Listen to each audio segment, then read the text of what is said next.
Assalamualaikum warahmatullahi wabarakatuh. Pasti semangat dan jangan menyerah untuk menggapai cita-cita kalian dan tetap semangat. Oke, kali ini akan menjelaskan gaya kepemimpinan atau biasanya digunakan untuk para pemimpin. Ini tidak lain kalau kita membahas tentang kepemimpinan, itu pasti tidak jauh dari orang-orang yang memimpin kalian atau mungkin kalian yang memimpin orang lain. Oke, ini liputan dari Hijau Kuning Official tentang gaya kepemimpinan. Gaya demokratis.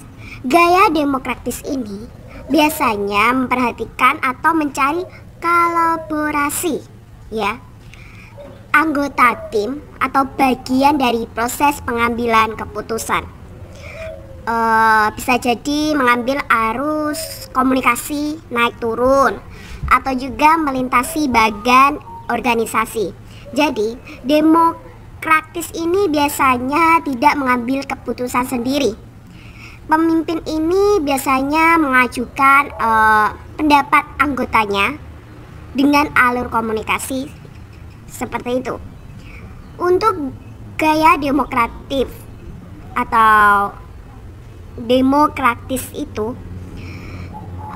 biasanya contohnya pemimpin ini banyak yang seperti itu, ya. Mungkin itu adalah demokratis.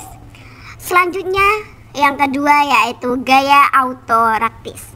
Gaya ini di sisi lain memusatkan preferensi atau kenyamanan dalam arah kepemimpinan organisasi. Dalam banyak contoh, pemimpin membuat keputusan tanpa meminta persetujuan atau masukan dari tim mereka atau organisasi tersebut. Jadi gaya pemimpin ini biasanya tidak mengambil atau mengajukan pendapatnya. Misalnya anggotanya ingin berpendapat seperti ini, pemimpin ini tidak mengambil keputusan tersebut. Gaya seperti ini tidak sesuai, ya,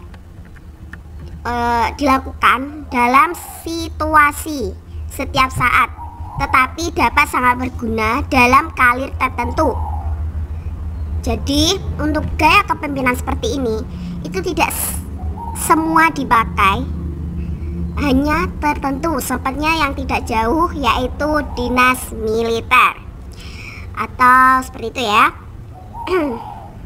Sementara gaya demokrasi mencari konsensus, yaitu kurang tertarik pada atau lebih mungkin lebih tertarik atau pada kepatuhan terhadap pemimpinnya. Jadi pemimpin yang gaya seperti itu harus anggotanya atau timnya tersebut harus mematuhi keputusan pemimpin tersebut.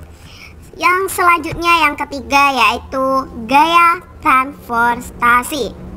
Gaya transformasi ini atau transformasional mendorong perubahan. Jadi gaya pemimpin seperti ini itu mendorong perubahan.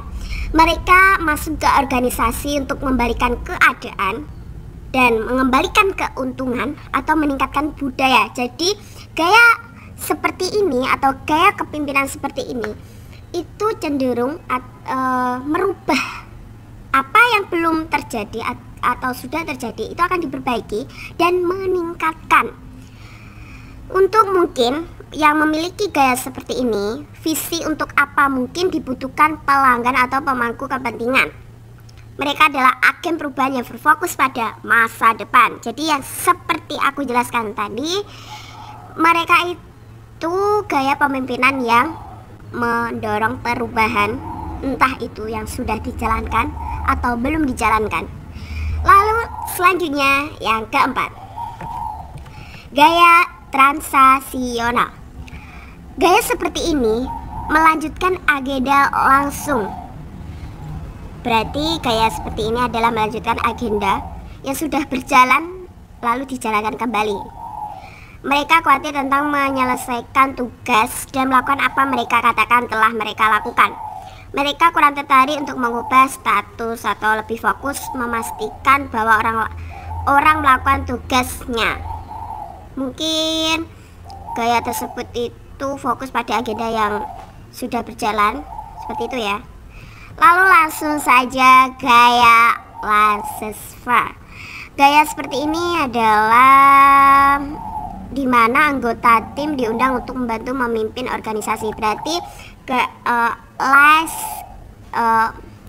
bagaimana ya?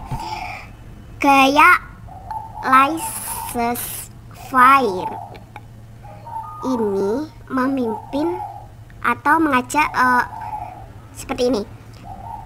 Dia pemimpin yang kalau aku jalan, ayo jalan gitu. Anggotanya diajak bareng-bareng untuk membangun organisasi.